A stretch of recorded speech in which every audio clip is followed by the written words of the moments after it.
Olá, amigos, que todos tenham um dia feliz. Vamos recapitular a lição da escola sabatina que nós vimos durante esta semana. E hoje, sexta-feira, 26 de agosto, é um estudo adicional, da lição de número 9, que ela tem como título Uma Vida de Louvor. A lição dessa semana ela foi baseada no livro de Filipenses, no seu capítulo 4, Josué capítulo 5, Hebreus capítulo 5, Salmos capítulo 145, Atos dos Apóstolos capítulo 16 e 2 Crônicas capítulo 20. A lição dessa semana ela tem como referência a importância de nós louvarmos e adorarmos ao Senhor, porque isso nos faz realmente transformar a nossa fé e nós poderemos alcançar pessoas através desse louvor. E a escritora Ellen White, olha o que ela diz em seu livro, Patriarcas e Profetas. Olha o que ela diz. Eduquemos, pois, o coração e os lábios a entoar o louvor de Deus por seu incomparável amor. Eduquemos o coração a ser esperançosos e permanecer na luz que irradia na cruz do Calvário. Uma vida de louvor é ter ações que glorificam, que engrandecem o nome de Deus. Um coração transformado, grato por todos, ela tem benefícios recebidos do Criador do universo e nós passamos a cantar, a orar, a adorar e ter um relacionamento maior com esse grandioso Deus. E isso nós devemos fazer já nas primeiras horas da manhã do dia que se inicia.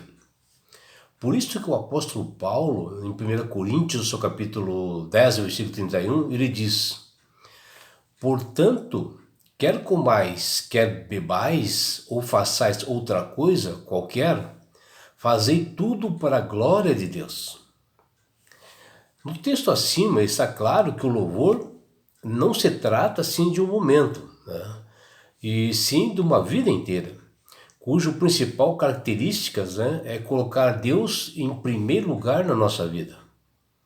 Quando nós praticamos, vivemos mais conscientes da presença de Deus em todos os nossos momentos, desde que nós levantamos pela manhã. Sabendo, é claro, que ao bradar assim, de alegria ao Senhor, quando tudo assim está bem, quando tudo está tranquilo, quando nós temos saúde, quando nós temos dinheiro e temos muito bens, é muito fácil louvar o Senhor.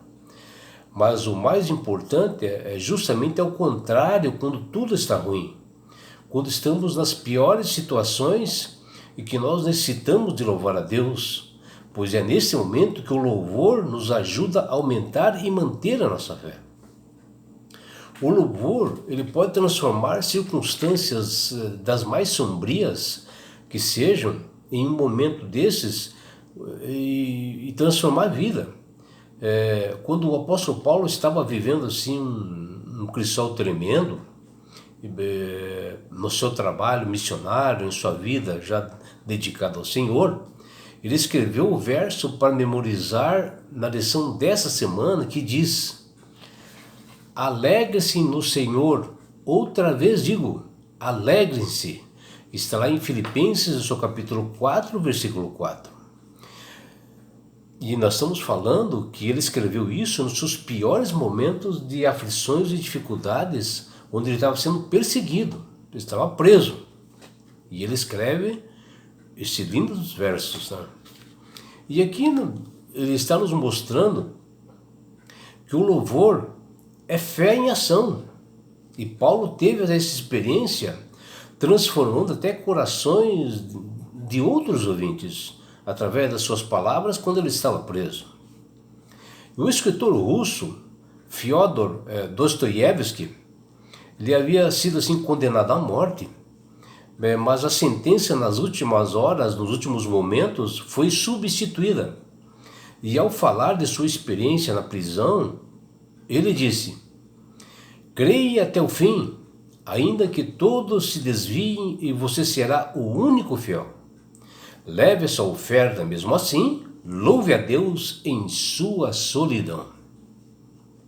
Em Filipenses 4, versículos 4 a 7, diz que o apóstolo Paulo estava encarcerado, preso em uma penitenciária fria, escura, e ele assim com bastante dores louvava o Senhor, e ele exortava todos a terem alegria de louvar o Senhor. E mesmo diante dessa situação dolorosa, né, difícil, né, onde a alegria deve ser Cristo, e assim poderemos suportar, enfrentar e vencer qualquer coisa em nome de Jesus. E assim o apóstolo Paulo fez, porque ele Jesus, né, ele é a nossa força, é ele que nos dá ânimo. Paulo tinha uma confiança extrema de se alegrar nos maiores crisóis, nas maiores aflições da sua vida, mesmo em circunstâncias anormais, porque ele conhecia Deus, onde o futuro estava no provedor de todas as coisas, e este é o fundamento do louvor. Os milagres são intervenções diretas de Deus, e na história do povo de Deus, todas as vezes que eles aconteciam, eles ensinavam uma lição para cada seguidor de Cristo. Josué, após a morte de Moisés, liderou o povo hebreu rumo ao seu maior sonho, e não só dele, mas como também do seu povo, que era a conquista, né, da terra prometida. E o livro de Josué, no seu capítulo 5, capítulo 5 e capítulo 6, ele conta que a cidade de Jericó foi o primeiro obstáculo inimigo que o povo de Deus teve de enfrentar para conquistar Canaã, que era a terra prometida. Onde o povo israelita, que até então, antes era escravo, eles eram fracos, né, inexperientes, eles não sabiam lutar e guerrear, não tinham tática de guerra. E Jericó era uma cidade assim totalmente protegida por uma grande muralha, onde era costume, né, das grandes cidades, né, das grandes civilizações, de construir muros altos assim para proteger as suas cidades, né, dar segurança. E isso dava uma vantagem enorme para seus inimigos, né? E Jericó realmente se utilizou dessa ferramenta, né, construindo muros altos, né? E Jericó tinha soldados assim valentes, já acostumados com guerra, e um rei assim preparado para todas as batalhas, para o combate, né? E era este o que o povo de Israel teria que enfrentar se ele quisesse, né, habitar em Canaã. Mas Deus conduziu o povo de Israel tremendamente até Jericó. E deu ordens, né, para que o povo caminhasse em silêncio, né, em torno da cidade. Isso aconteceu por 6 dias, para eles se prepararem, e no 7º dia Deus deu ordens que todo o povo gritasse bem alto, louvassem, cantassem bem alto, firme, forte, e junto, né, com as trombetas, né, tocando forte, e que a vitória seria certa. E eles se utilizaram da mesma tática, né, de guerra que Davi se utilizava também. Onde ele diz lá em Salmos capítulo 66, versículo de 1 a 2, que Davi fala: aclamem a Deus todas as terras, cante louvores à glória do seu nome, deem glória ao seu louvor. Era uma forma de Davi dar ânimo, força, né, e trazer Deus para junto, para as batalhas que ele tinha. E depois de 6 dias, né, e fazendo louvores altos, fortes, o povo de Israel viram que não podia derrubar as muralhas de Jericó sozinhos, e sim com a ajuda, né, com a proteção divina, que aconteceu isto no 7º dia. O que observamos, né, a importância de seguir a ordem, a direção de que Deus nos manda. E enfim, eles derrubaram as muralhas pelo poder da oração e louvor, tendo sempre a fé no Senhor, nos mostrando que tudo que nós precisamos vem dele, Deus. Através do seu poder que isso aconteceu isto. O que verificamos nessa semana, que está no Salmo 145, que mesmo que seja impossível de nós compreendermos, né, e explicarmos, né, a grandeza de Deus, o salmista Davi nos ensina que devemos permanecer reconhecendo e expressando aos 4 ventos, né, aos 4 cantos, o quão grande e maravilhoso é este Deus grandioso, e que através do louvor nós podemos ter a intimidade com Ele e acrescentar poder nas nossas batalhas. E por isso que devemos meditar e contemplar os grandes feitos do Senhor, fazer uma adoração diária de tudo isto. E com uma vida de louvor que nós devemos levar, cantar nos momentos difíceis e de aflições, nós cantarmos, adorarmos o Senhor. E isso deve ser sempre a nossa vida, reconhecer essas maravilhas que Deus faz, seus efeitos grandiosos, né? Observar o caráter de Deus, sua bondade e seguir esse exemplo, se aproximar da conduta e o caráter de Jesus, louvando, exaltando o nome de Deus. E esse caráter maravilhoso de Deus, que é amor, misericórdia, bondade. Nós temos um Deus justo, um Deus compassivo e fiel que nos ama. E o grande pregador batista chamado Charles Spurgeon, ele escreveu um livro baseado no Salmo 145, versículo 7, e diz que existem 3 coisas importantes que nos ajudam a desenvolver um louvor correto. E são eles. O primeiro é que nós devemos louvar sempre quando nós olhamos ao nosso redor e nós enxergamos a grandeza de Deus, tudo que Ele criou, as belezas que nós vemos nas mãos do Senhor, a beleza desse mundo criado por Ele, Deus. E assim a nossa mente, ela se eleva para além disso, e que tudo assim foi criado, porque assim nós percebemos, né, os valores espirituais, aquilo que nós devemos crescer como pessoa.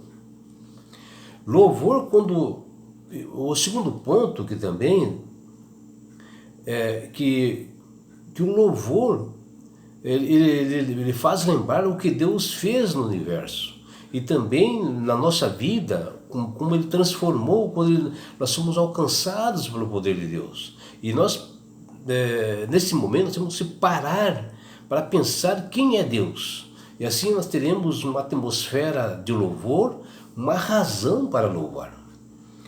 O terceiro ponto é que nós devemos louvar espontaneamente, livremente, soltar nossas vozes com vontade, com ânimo, para enaltecer, engrandecer Deus em todos os lugares, fazendo com que aqueles que estão ao nosso redor, aqueles que estão nos ouvindo, eles pensem, né, quais os motivos que nós estamos fazendo isto. E saberão que nós estamos fazendo isto, que nós temos um Deus de poder, um Deus grandioso, né? Amigos, há muitas ocasiões da nossa vida em que é mais importante nós louvarmos a Deus do que nós continuarmos a estar pedindo sempre. O louvor faz com que nossos olhos, né, eles se desviem dessa grande batalha que nós temos nesse mundo, esse grande conflito que nós temos, e nós passamos a fixar os nossos olhos na vitória que é certa, porque Cristo já é vencedor na cruz do Calvário, e nós já temos vencedor, e por isso é que nós temos que colocar esse vencedor no nosso coração. O Espírito Santo frequentemente nos guia Quando nós temos esse fardo pesado e faz que a gente tenha assim, esse louvor vitorioso. E isso aconteceu, né, com Paulo e Silas, que eles foram lançados à prisão na Macedônia, onde eles estavam pregando o evangelho, e eles foram acusados injustamente de criar confusão e perturbação na cidade. E junto com eles estavam Lucas e Timóteo, que eles não foram presos porque eles não eram judeus. E Paulo e Silas foram lançados numa prisão terrível, fria. E o carcereiro lhe foi ordenado que ele guardasse bem os dois com rigidez e bastante segurança. E até fixou seus pés em um tronco para que eles não se pudessem movimentar, que está lá em Atos dos Apóstolos, capítulo 16, versículo 24. E com seus corpos assim totalmente doloridos, né, de tantos maus tratos, e submetidos assim, a condições desumanas, condições assim, precárias, Paulo e Silas resolveram, nesse momento, né, de aflição, orar e cantar louvores a Deus. E mesmo estando com muita dor, fome e sede, onde seus corações estavam voltados a Deus, sem reclamar, sem resmungar, se mantiveram firmes. Em Atos 16, diz que os outros presos, né, que ouviram este belo louvor de Paulo e Silas e as orações de clamor desses discípulos amados, eles ficaram impressionados ao ver eles fazendo isso em meio de sofrimentos e aflições, com os corações bastante alegres. E isto fez com que todos os presos se acalmassem e não fugissem para não comprometer, né, a ação de Deus. A Bíblia diz que após as orações de Paulo e Silas, após eles finalizarem, né, esta adoração a Deus, eis que de repente houve um terremoto assim violento, de maneira que os alicerces da prisão foram abalados por este terremoto. Isto fez com que todas as portas da prisão se abrissem e todas as correntes que prendiam os prisioneiros, elas se soltaram e se arrebentaram. Deus aqui aproveita, né, o uso até dos meios naturais para prover milagres inexplicáveis. Embora a Macedônia, onde eles estavam presos, era muito comum terremotos, mas nunca foi igual a esse terremoto que aconteceu, de arrebentar correntes e abalar todas as estruturas, né, da penitenciária. Apesar dos prisioneiros estarem assim livres, né, soltos, nenhum deles resolveu escapar. E eles assim, os prisioneiros, né, eles se observaram que tudo começou pela adoração e o louvor que Paulo e Silas fizeram, né, ao Criador do Universo. E após o terremoto, o carcereiro responsável de toda a prisão, ele se acordou assim após um desmaio que ele teve e levantou assim assustado, onde ele viu tudo aberto, né, e os presos soltos, e ele se desesperou e planejou tirar a sua vida, porque a norma da penitenciária era, se algum preso fugisse de lá ou se soltasse, o carcereiro deveria dar a sua vida em troca, que está lá em Atos dos Apóstolos, capítulo 12, versículo 19. Porém, Paulo interveio e disse ao carcereiro que todos os presos estavam lá, que eles se acalmassem e que ninguém havia fugido. Aí o carcereiro se tranquilizou. Está lá em Atos dos Apóstolos, capítulo 16, versículo 28. O que houve ali foi uma perfeita execução, né, do plano divino que queria quebrar as correntes da incredulidade de todos os presos que estavam ali. E isto abalou o carcereiro também e sua família, que aceitaram Jesus como Salvador devido a este louvor de Paulo e Silas, com um testemunho convincente. Josafá havia acabado de renovar a sua aliança com Deus através da sua segunda reforma, que ele fez no povo de Israel, dentro, né, do seu reinado. E tudo parecia estar em paz, em tranquilidade, até que depois disso, né, que fala lá em 2 Crônicas, no capítulo 20, versículo 1, o inimigo não ficou satisfeito com isso e começou a atacá-lo, e passou a utilizar-se assim, de crisóis tremendo na vida desse povo de Deus. E na região existiam assim, dois grandes povos, né?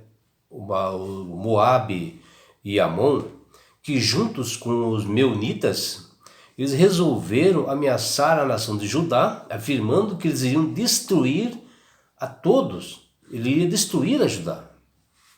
As Sagradas Escrituras diz que Josafá, ao ver aquela grande multidão de inimigos vindo de encontro a eles, ele sentiu-se fragilizado.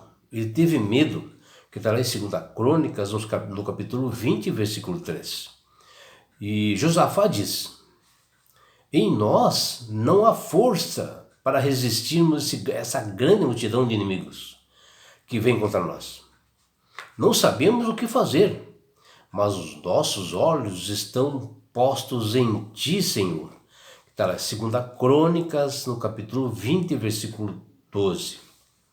Depois dessa declaração do rei Josafá, que pede, né, para que todo o povo de Judá se reunisse assim, na casa do Senhor, no templo. Após acontecer isso, deles verem, né, que realmente o inimigo estava vindo, eles se reuniram no templo. E onde bem antes Deus já havia dito a eles, olha que Deus falou bem antes disto, que o seu povo orasse, se humilhasse e o buscasse com um genuíno arrependimento, ele o ouviria, o perdoaria e o ajudaria. Está lá em 2 Crônicas, no capítulo 7, versículo 14. Ou seja, Deus está falando, se o povo fosse realmente íntimo com ele, tivesse em comunhão com ele, Deus, ajudaria o povo. E assim o povo de Judá o fez. E eis que o Espírito do Senhor desceu sobre Jaziel, e ele corajosamente assim, ele anunciou. Veja o que ele anunciou. Nesse encontro, vocês não precisarão lutar.